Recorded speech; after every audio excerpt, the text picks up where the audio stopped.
Hello everyone, I'm Mohan and I'm here to present my DA 3, and I've taken the topic smart locks to present in DA 3 and how smart locks are developed using theory of computation.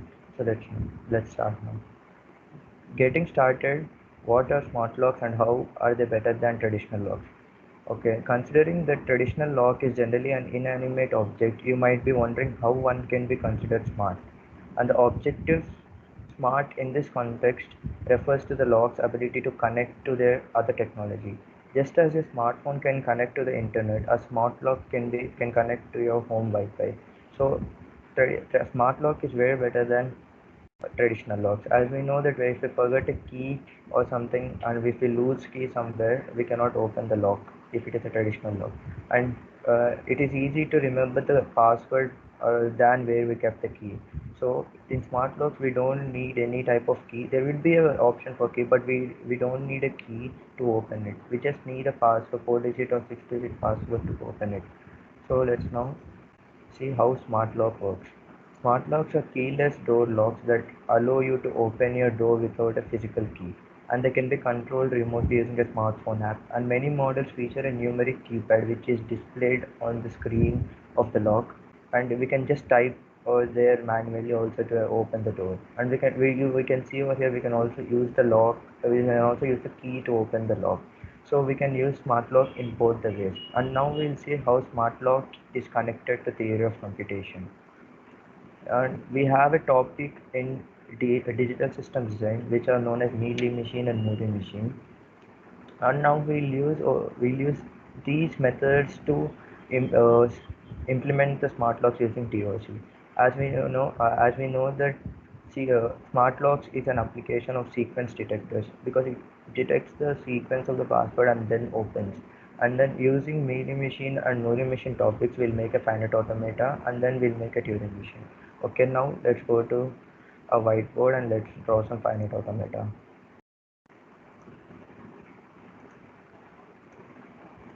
So I'll take some time now here.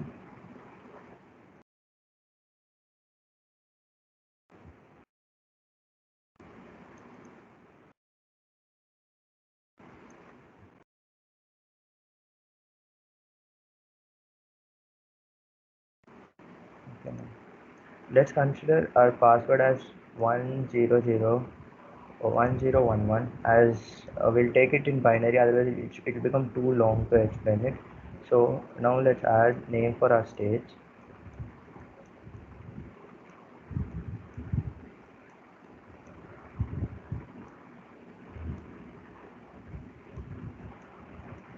and we know that E is the final state over here, and A is the starting state. This is where the sequence starts. And now it moves from A to B when the password matches when the input matches the password. So so when it is 1 0 1 and then 1, it reaches the final stage, and then the door gets opened. Let's take if the input is 1100. As the password is now, when it move for the first input, it goes from A to B, and then it comes back to the A because as password is wrong. Because after one it should be 0, but here it's 1. So we come to the starting state again, and if it is 100 0 and then 1, still the password is wrong. So and then we'll reach after 10 we'll reach to C, but here password is, so again we'll come back to the starting state, and then save case with the D. Okay, this is the final automata. Now we can see that it will only reach the final state and then only the door opens when it is 1011. So now we'll implement Turing machine using the, we have got a basic like understanding about this. So now we'll implement Turing machine. We'll upgrade our machine, like if a user enters a wrong input, it should take a picture of him. So we'll create an extra state called P to take a picture of the people who enter the wrong password. And if they enter the wrong password more than 5 times, if they hit a wrong point for more than 5 times, it will start taking the video. So we'll need another state which named as V. So now let's draw a Turing machine. It is similar like finite automata, but it has a stack in it and all. So let's draw a Turing machine. And there is also a state called blank state in here. We'll see about it.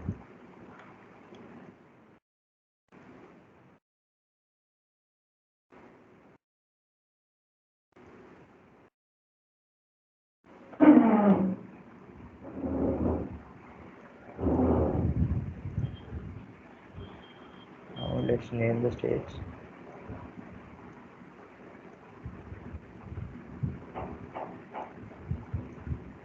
Now we can see that we have got an extra state over here, and I'll explain you why it is.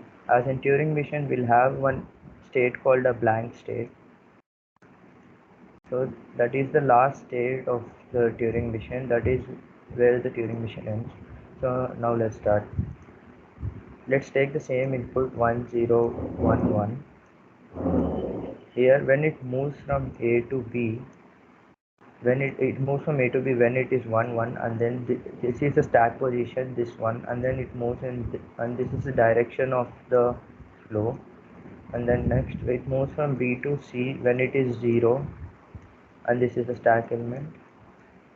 And same in D when it moves when it is 1, and same with E and it moves when it is 1. And now here comes the blank state, and we'll have after the input we'll have a state called blank state, and then it moves from blank state to and then to final state.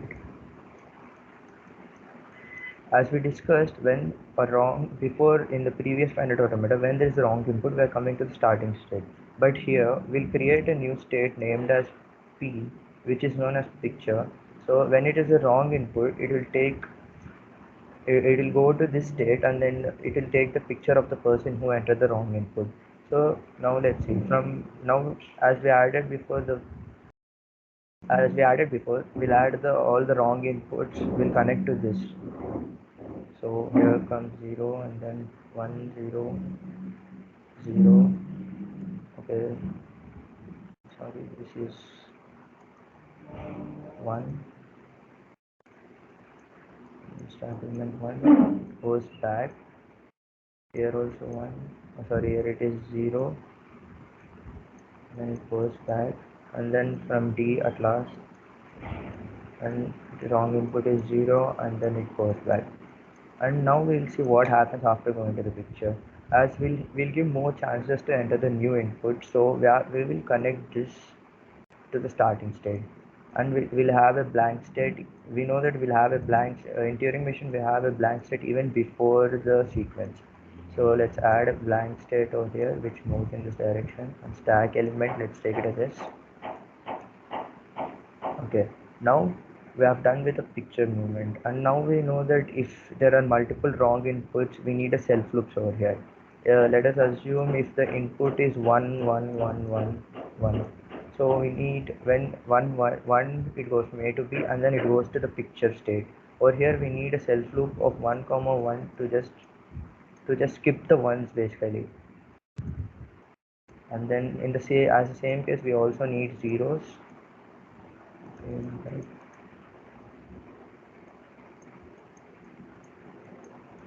And we also know that it creates, and when it moves from P to A, it converts this B element into S.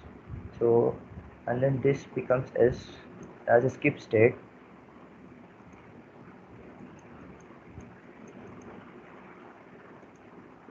It will make blank state as a S.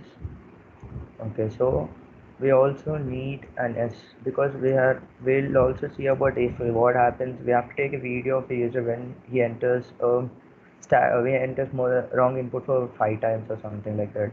So we also need a self loop over here for S, as there will be number of S's. So when there's a wrong input, we also see that here also it comes to the starting state, but it will take the picture of the person whoever had the wrong input. and we have decided that we'll make the lock to take a video if he enters the input wrong for 5 times. So now let's leave it.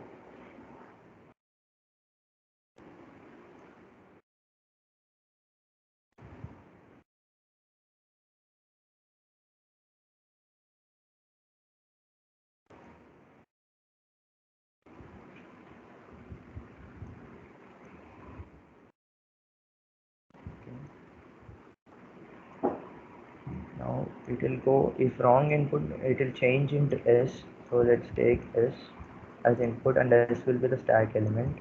Okay, first let's name these G H I J and then K. So we have to take it five times as input, because we have to show we have to only take the video when it reaches five when it reaches five multiple wrong inputs.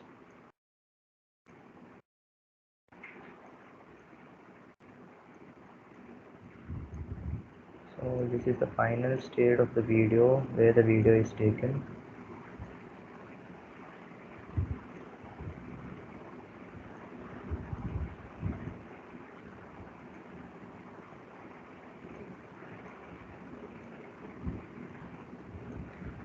So now we can see that it reaches the final state. This is where the video is taken, and when there are five wrong inputs. Sorry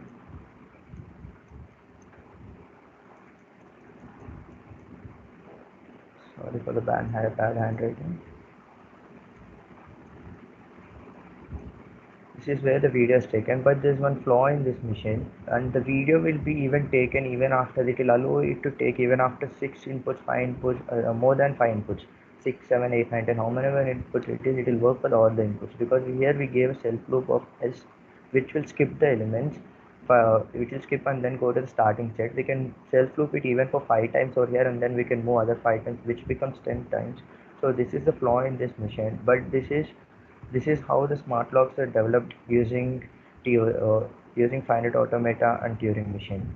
Okay, now let's go to our PPT,